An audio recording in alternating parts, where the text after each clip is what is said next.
नमस्कार दोस्तों, trade with books के एक नए वीडियो में आपका स्वागत है। आज हम फंडामेंटल एनालिसिस की एक बहुत ही ज़रूरी चीज़ सीखने वाले हैं जिसका नाम है कैश फ्लो। जी हाँ, आप में से 90% लोग कैश फ्लो नहीं देखते हैं, इसीलिए मेरा दायित्व तो बनता है कि मैं आपको बताऊं कि कैश फ्लो देखना बहुत ज़रूरी है। बहुत बहुत बहुत ज़रूरी है भाई। कैश फ्लो देखना आसान भी है, screener.in पे आ जाओ और ये जो कैश फ्लो लिखा है ना, फ्री में आप देख सकते हो, मुफ्त मुफ्त मुफ्त। यहाँ पे कोई पैसे भी नहीं लग रहे हैं और आपके बहुत पैसे बन सकते हैं कैश फ्लो देखने से।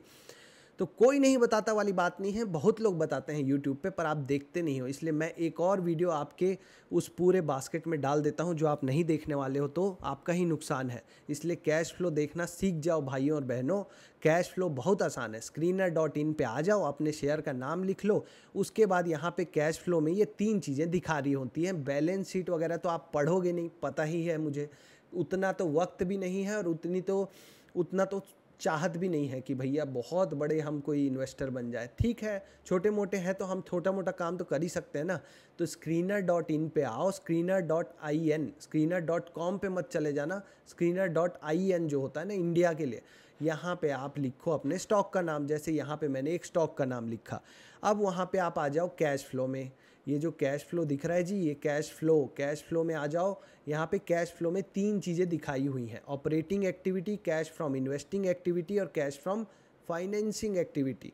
अब इन तीनों चीज़ों में आपको क्या क्या देखना चाहिए शेयर लेने से पहले, वो एक बार थोड़ा सा देख लो। उतना ही चीज़ आप यूज़ कर लोगे तो आपका जो एक्यूरेसी है वो 90% बढ़ जाएगा। सबसे पहला चीज़ है आपको देखना है कि क्या कैश फ्लो आ भी रहा है कि नहीं कंपनी में। मतलब वो जो दुकान है जिसको आप खरीदने वाले हो, ये बिजनेस दुकान ही की तरह तो होता है ना, क्या वो कुछ कैश में जो काम कर रहा है उससे कुछ नगद भी जनरेट कर रहा है कि नहीं, कैश जनरेट भी कर रहा है कि नहीं। तो आप शॉक हो जाओगे देख के कि आप बहुत सी ऐसी कंपनियों में निवेश करके बैठे हो जो कैश ही नहीं जनरेट कर रही। तो क्यों निवेश कर रहे हो ऐसे बिजनेस में जो कैश ही जनरेट नहीं कर रहा। आपको दिखना चाहिए इस तरीके का नंबर कि आपका जो हर साल कंपनी कैश जनरेट करे और वो कैश जनरेशन बढ़ता जाए। मतलब पिछले साल जितना कैश जनरेट करती थी उससे पिछले साल जितना कैश जनरेट कर रही थी उससे ज़्यादा तो कैश जनरेट करे ना भैया, तभी तो उस दुकान को आपको ख़रीदने में इंटरेस्ट होगा। आप अपने पास की किराना दुकान को ख़रीदने जाओगे और वो बोलेगा कि भैया जी दुकान ले लीजिए, कैश वैश तो नहीं बन रहा है, सब जा ही रहा है, जो भी इन्वेस्टमेंट कर रहे हैं वो जा ही रहा है, लॉस ही हो रहा है, या तो पैसे रुक गए हैं, कोई उधारी लेके बैठ गया है, कोई दे नहीं रहा, नगद में नहीं आ रहा पैसा। तो आप बोलोगे ऐसी दुकान को लेने का क्या मतलब लाला जी। तो लाला जी की दुकान जब नहीं ले रहे हो तो आप कंपनी कैसे ले सकते हो। तो यहाँ पे ज़रूर देखना है कैश फ्लो आ भी रहा हो, बढ़ भी रहा हो। अब 2014 में जो कंपनी 300 करोड़ का कैश फ्लो जनरेट करती थी, आज वो अगर 1800 करोड़ का कैश फ्लो जनरेट कर रही है मार्च 2025 में, तो मैं इंटरेस्टेड हूँ। अगर वो कंपनी निगेटिव में कैश फ्लो जनरेट कर रही होती, मतलब पैसा आ तो नहीं रहा और लग रहा है उसमें, तो मैं क्यों लगाऊं पैसे, मैं कोई और कंपनी देखूंगा। तो सबसे पहली चीज़ कैश फ्लो होना चाहिए और बढ़ते हुए होना चाहिए।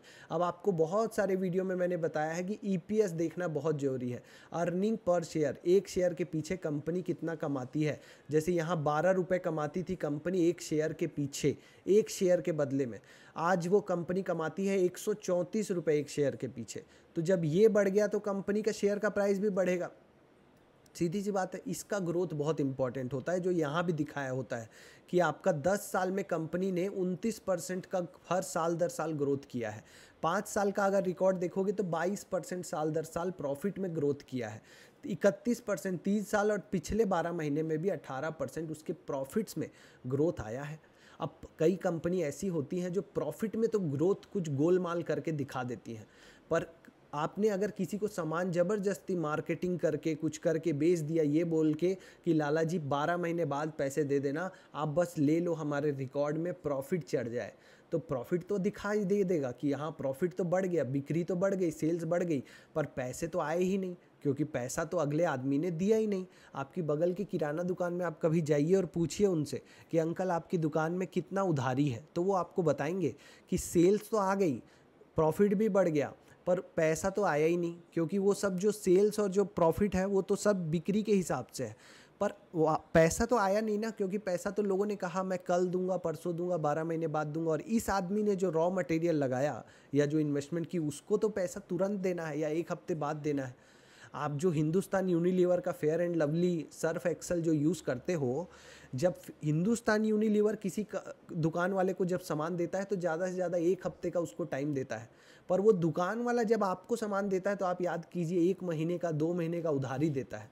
इसी तरीके से हर कंपनी अपना सामान तुरंत ही उसको कैश नहीं मिलता है, तो उसी चीज़ को बोलते हैं वर्किंग कैपिटल साइकिल। तो आप जब ये क्लिक करेंगे प्लस में कैश फ्रॉम ऑपरेटिंग एक्टिविटी में, तो आपको वर्किंग कैपिटल चेंजेस दिखेगा।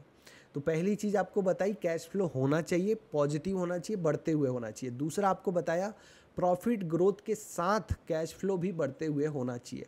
तीसरी बात आप समझ लो कि ये जो वर्किंग कैपिटल चेंज जो आपको बता रहा हूँ, वर्किंग कैपिटल चेंज, ये बहुत इंपॉर्टेंट है। इससे पता चलता है कि कंपनी का पैसे कैश जो है वो कैसे रोटेट हो रहा है, मतलब उसके पास कितने दिन में पैसे आते हैं और उसको कितने दिन में पैसे देने होते हैं। हाँ भाई तू पहले बजा ले, ट्रक वाले भी आते जाते सायरन बजा रहे हैं कि भाई उनका भी तो कोई देख ले कोई। तो रिसीवेबल क्या होता है कि उसको कितने दिन में या कितने पैसे उसको आने बाकी हैं।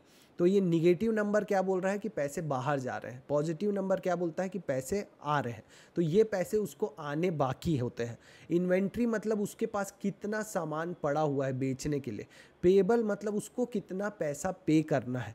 तो इससे मिल के बनता है वर्किंग कैपिटल चेंज। तो वर्किंग कैपिटल चेंज अगर पॉजिटिव नंबर है मतलब उसके पास पैसे आ रहे हैं, निगेटिव नंबर मतलब पैसे जा रहे हैं। तो ये नंबर भी बहुत इंपॉर्टेंट। तो आपको देखना है कि रिसीवेबल का नंबर बहुत बड़ा नहीं होना चाहिए।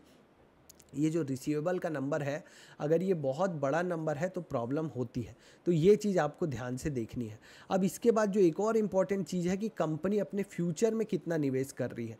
तो ये जो कैश फ्रॉम इन्वेस्टिंग एक्टिविटी है, इसमें आप जो पहला नंबर है फिक्स्ड एसेट परचेज्ड, मतलब कितना एसेट परचेज किया कंपनी ने, मतलब अपने फ्यूचर के लिए कोई प्लांट खरीद रही होगी, कोई मशीन खरीद रही होगी, तो पैसे कंपनी से बाहर जाएंगे। और ये जो जाता है पैसा बाहर, ये बाद में बहुत ज़्यादा पैसा बना के देता है।